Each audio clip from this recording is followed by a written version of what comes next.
Hey everyone, I'm going to show you how to create a project in Claude AI. So to start, go ahead and open Claude AI, then sign into your Claude account. Now next, on the left side, so here, from the options, you will see projects.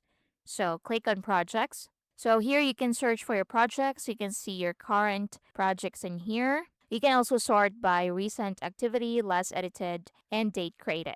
Now to create a project in Claude AI, so at the top, so you'll see new project, click on that. So to create a project, type in name of your project. So what are you working on?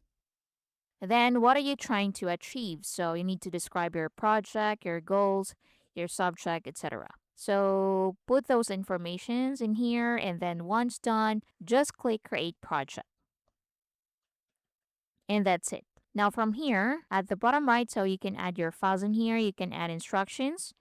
So if you want to add instructions, so just click on the plus icon right here and then type in your project instructions and then click or tap save instructions to save it. Now to add your files, you can add PDFs in here, documents, or other text to reference in this project. So to add files, just click the plus icon in here. You can upload from your device. So click on that and choose files from your device. You can also add text content. You can upload from GitHub, Figma, and Drive. And that's basically it. So that's how you can create project in Claude AI. Thank you for watching.